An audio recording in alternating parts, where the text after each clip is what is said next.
আসসালামু আলাইকুম ওয়া রাহমাতুল্লাহি ওয়া বারাকাতুহু। সম্মানিত তালেব ইলম ভাই বোনেরা, আজকে আমাদের এসো তারকিব শিখি এর 4 নং পাঠ ইহদিনাস সিরাতাল মুস্তাকিম এর মাধ্যমে শুরু হতে যাচ্ছে। তো যারা আমরা চ্যানেলটিকে সাবস্ক্রাইব করেছি তাদেরকে অসংখ্য ধন্যবাদ, আর যারা আমরা এখনো সাবস্ক্রাইব করিনি সাবস্ক্রাইব করে আমরা পাশে থাকা বেল আইকনটি ক্লিক করে দিই, যাতে করে আমরা নিত্য নতুন ভিডিওগুলো সকলের পূর্বে পেতে পারি এবং বেশি বেশি শেয়ার করার জন্য চেষ্টা করি, যাতে করে আমার মাধ্যমে আপনার মাধ্যমে অপর তালেব ইলম ভাই বোন যারা নাকি আছে তারা যেন কিছুটা হলেও উপকৃত হতে পারে। তো শুরু করা যাক। বিসমিল্লাহির রহমানির রহিম। আমরা সূরা ফাতিহার একটি আয়াত আমরা দেখতে পাচ্ছি, ইহদিনাস সিরাতাল মুস্তাকিম। তো ইহদিনাস সিরাতাল মুস্তাকিম আমরা শুরুতে আলোচনা করে নেই। লফজ হচ্ছে আপনার লফজ কাকে বলা হয়? লফজ বলা হয় মা ইয়াতালাফাযু বিহিল ইনসান, অর্থাৎ মানুষের মুখ দিয়ে যা কিছু উচ্চারিত হয় এরপরে হরফের সৃষ্টি হয় তাকে লফজ বলা হয়। আমরা সকলেই জানি লফজ হচ্ছে দুই প্রকার, লফজ মৌজু, লফজ মুহমল। লফজ মৌজু কাকে বলা হয়? মানাদার লফজ কো মৌজু कहते हैं, অর্থাৎ যে শব্দের অর্থ আছে তাকে বলা হয় মৌজু, আর যে শব্দের অর্থ নাই বেমানা, অর্থাৎ যে শব্দের অর্থ নেই সেই শব্দকে বলা হয় মুহমল। লফজ মৌজু লফজ বা লফজ মৌজু দুই প্রকার, মুফরদ মুরাক্কাব। মুফরদ এবং মুরাক্কাব। তো মুফরদ বলা হয় একক শব্দকে, মুফরদ এটা আমি পূর্বের সবকেও বলেছি, আল কালিমাতু লফজুন জিয়াদি মানান মুফরাদান মুফরাদিন মুফরাদুন, অর্থাৎ মুফরদ বলা হয় ওই কালিমাকে যে কালিমাটিকে একক শব্দের অর্থের জন্য গঠন করা হয়েছে। এরপরে আমরা পাইলাম মৌজু দুই প্রকার, মুফরদ এবং মুরাক্কাব। তাহলে মুফরদ এবং মুরাক্কাব, তো ইহদিনাস সিরাতাল মুস্তাকিম এটা কিন্তু লফজ এবং লফজ মৌজু এটার অর্থ আছে, এবং লফজ মৌজুটা দুই প্রকার, মুফরদ মুরাক্কাব। এখন আমরা যদি দেখি যে ইহদিনাস সিরাতাল মুস্তাকিম এটা মুফরদ নাকি মুরাক্কাব, অবশ্যই এটা মুরাক্কাব, যেহেতু কয়েকটি শব্দ মিলে এটা গঠিত হয়েছে সেজন্য এটা হচ্ছে মুরাক্কাব। এরপরে আমরা জানি যে মুরাক্কাব হচ্ছে দুই প্রকার, মুরাক্কাবে মুফিদ, মুরাক্কাবে গায়রে মুফিদ। তো মুরাক্কাবে মুফিদ কাকে বলা হয়? এর সংজ্ঞা আমি উর্দুতে লিখেছি, जब बात करने वाला बात करके चुप हो तो सामने वाला को कोई खबर या तलब मालूम हो। অর্থাৎ এটা বাংলা হচ্ছে মুরাক্কাবে গায়রে মুফিদ বলা হয় যে বক্তা কোনো কিছু বলার পর শ্রোতারা তার থেকে কোনো একটা খবর বা তলব বুঝতে পারে। আর মুরাক্কাবে গায়রে মুফিদ বলা হয় মুরাক্কাবে গায়রে মুফিদ বলা হয় যে বক্তা বলার পর চুপ থাকলে শ্রোতারা তার থেকে কোনো একটা খবর বা তলব বুঝতে পারে না। তাহলে ইহদিনাস সিরাতাল মুস্তাকিম এই শব্দটা মুরাক্কাবে মুফিদ নাকি মুরাক্কাবে গায়রে মুফিদ? আমরা দেখি এই ইহদিনাস সিরাতাল মুস্তাকিম এটা হচ্ছে মুরাক্কাবে মুফিদ। মুরাক্কাবে মুফিদ কারণ এটার অর্থ হচ্ছে ইহদিনাস সিরাতাল মুস্তাকিম, আয় আল্লাহ তু হামকো সিধা রাস্তা মে চলা, অর্থাৎ হে আল্লাহ আপনি আমাদেরকে সঠিক পথের উপর পরিচালিত করুন। এই যে আমি কথাটা বললাম যে হে আল্লাহ আপনি আমাদের সকলকে সঠিক পথের উপর, সোজা পথের উপর আমাদেরকে পথ প্রদর্শন করুন, এটা বলার পর আপনারা আমার এই কথার দ্বারাতে, এই বাক্যের অর্থের দ্বারাতে আপনারা বুঝতে পেরেছেন যে আমি আল্লাহ তাআলার কাছে আমাদের জন্য কোনো একটা জিনিস চাইতেছি, সেটা হচ্ছে কি সোজা পথ, সিরাতাল মুস্তাকিম। তো এই যে বলার পর আপনি বুঝতে পারলেন যে আমি একটা জিনিস চাইলাম, এটাকে বলা হয় মুরাক্কাবে মুফিদ। যেহেতু এখান থেকে বুঝে যাচ্ছে ইহদিনাস সিরাতাল মুস্তাকিম এটা বলার পর আপনি বুঝতে পারছেন যে আমি কোনো একটা কিছু চাইতেছি, তো এটাকে বলা হয় মুরাক্কাবে মুফিদ। এরপর মুরাক্কাবে গায়রে মুফিদ। তো এই মুরাক্কাবে গায়রে মুফিদ আবার দুই প্রকার, জুমলায়ে খবরিয়া, জুমলায়ে ইনশাইয়া। এখন আমরা দেখব ইহদিনাস সিরাতাল মুস্তাকিম এটা জুমলায়ে খবরিয়া নাকি জুমলায়ে ইনশাইয়া? অবশ্যই হচ্ছে এটা কি জুমলায়ে ইনশাইয়া। কারণ হচ্ছে কি আমরা ইহদিনাস সিরাতাল মুস্তাকিম এই বাক্যের প্রথমে আমরা দেখতে পাচ্ছি একটা ফেল, আর এই ফেলটা হচ্ছে আমরের ওয়াহিদ মুযাক্কার হাজিরের সিগা। তাহলে এটা হচ্ছে জুমলায়ে ইনশাইয়া। জুমলায়ে ইনশাইয়ার প্রকারগুলো অবশ্যই আমাদের মুখস্থ থাকতে হবে। জুমলায়ে ইনশাইয়া কত প্রকার? আমর, নেহি, ইস্তেফহাম, তামান্নি, তারজি, উনকুদ, নেদা, আরজ, কসম, তাআজ্জুব। তাহলে সর্বপ্রথম জুমলায়ে ইনশাইয়ার প্রকার হচ্ছে আমর। তাহলে ইহদি এটা হচ্ছে আমরের সিগা, তাহলে অবশ্যই এটা হচ্ছে আপনার জুমলায়ে ইনশাইয়া। আচ্ছা, এবার গেল। এখন যখনই আমরা কোনো একটা ফেল দেখতে পাবো তখন আমাদের লক্ষ্য করতে হবে যে ফেলটা, এই যে ইহদি, এই ফেলটা এটা কি আফআলে মুতাসাররাফা নাকি আফআলে গায়রে মুতাসাররাফা, এই বিষয়টা আপনাকে দেখতে হবে। তাহলে ফেল দুই প্রকার, মুতাসাররাফা, ফেলে গায়রে মুতাসাররাফা। মুতাসাররাফা কাকে বলা হয়? ফেলে মুতাসাররাফা বলা হয় যে সমস্ত ফেলের রূপান্তর হয়, গেরদান দেয়া যায়, সেগুলোকে বলা হয় আফআলে মুতাসাররাফা। আর আফআলে গায়রে মুতাসাররাফা বলা হয় যেগুলোর রূপান্তর হয় না, পরিবর্তন হয় না, যেগুলোর গেরদান দেয়া যায় না। ঠিক আছে? তাহলে মুতাসাররাফা, আমরা প্রথমে মুতাসাররাফা, ফেলে মুতাসাররাফা নিয়ে আলোচনা করি।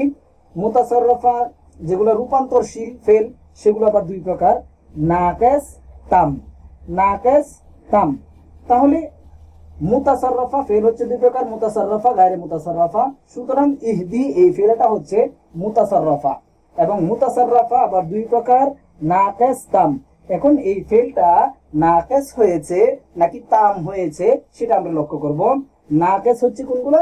আফআলে নাকিসা, কানা, সারা, যাল্লা, বাতা, আসবাহা, আদহা, আমসা, আদা, আদা, গাদা, রাহা, মাজালা, মা আনফাক্কা, মা বারিহা, মা ফাতা, মা দামা, লাইসা, লা ইয়াকুনু। অবশ্যই এগুলো মুখস্থ রাখবে, মুখস্থ করে নেবেন। তো আফআলে নাকিসার মধ্য থেকে একটিও এখানে হয়নি, সুতরাং এটা ফেলে নাকিস নয়, তো তাম হয়েছে। তাহলে তাম দুই প্রকার, মারুফ, মজহুল। এখন ইহদি, এই ফেলটা মারুফ নাকি মজহুল সেটা আমাদেরকে বুঝতে হবে। মারুফ বলা হয় যেটার কর্তা জানা থাকে, এটা আমরা সকলে জানি। আর মজহুল বলা হয় যেটার কর্তা জানা থাকে না। তাহলে এটা আমরা পাইলাম কি, ইহদি এটা হচ্ছে মারুফ।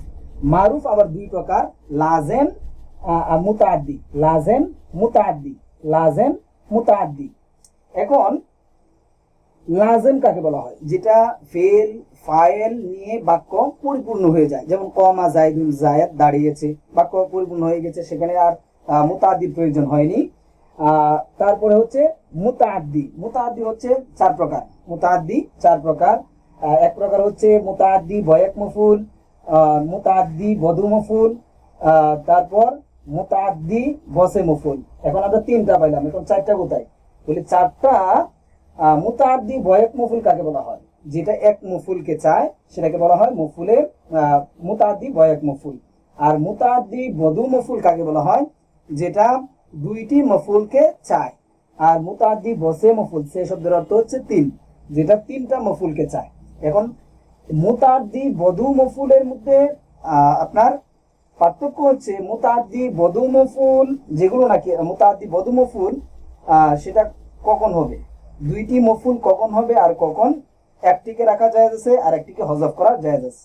হ্যাঁ, মুতাআদ্দি বদু মফুল, তার মধ্যে পার্থক্য হচ্ছে যখন আফআলে কুলুবের মধ্য থেকে না হবে। মুতাআদ্দি বদু মফুল আফআলে কুলুবের মধ্য থেকে না হবে। আফআলে কুলুব কোনগুলো? আলিমতু, জানান্তু, হাসিবতু, খিলতু, রায়তু, হ্যাঁ এগুলো, জানান্তু, এগুলোর মধ্য থেকে যখন হবে না, মুতাআদ্দি বদু মফুল যখন আফআলে কুলুবের মধ্য থেকে হবে না, তখন দুইটি মফুলের মধ্য থেকে যে কোনো একটিকে হযফ করে দেয়া বা বিলুপ্ত করে দেয়া জায়েজ আছে। কিন্তু মুতাআদ্দি বদু মফুল যখন আফআলে কুলুবের মধ্য থেকে হবে, তখন কিন্তু দুটি মফুলকে আপনাকে উল্লেখ করতে হবে। আর এখানে একটু পড়া রয়ে গেছে যে মুতাসাররাফা বলেছিলাম যেটার রূপান্তর হয়, আর গায়রে মুতাসাররাফা যে সমস্ত ফেলের রূপান্তর হয় না সেগুলো কি, সেগুলো অবশ্যই আমাদেরকে জানতে হবে। গায়রে মুতাসাররাফা হচ্ছে আফআলে মুকাররাবা। এক নাম্বার হচ্ছে আফআলে মুকাররাবা। আফআলে মুকাররাবা হচ্ছে চারটি, আসা, কাদা, কারুবা, আওশাকা। তারপরে মদাহ ও যম, নাম, হাব্বাদা, বিসা, সাআ। এরপর তাজ্জুব, মা আফআলাহু আফইল বিহি। তাহলে সর্বমোট হইল কি কয়টা? এখানে হলো মা আফআলাহু আফইল বিহি দুইটা, আর নি'মা, হাব্বাদা, বিসা, সাআ চারটা, আসা, কাদা, কারুবা, আওশাকা চারটা। তাহলে চারটা চারটা আটটা, তারপর হচ্ছে দুইটা, 10টা, মোট 10টা। তাহলে এই 10টি,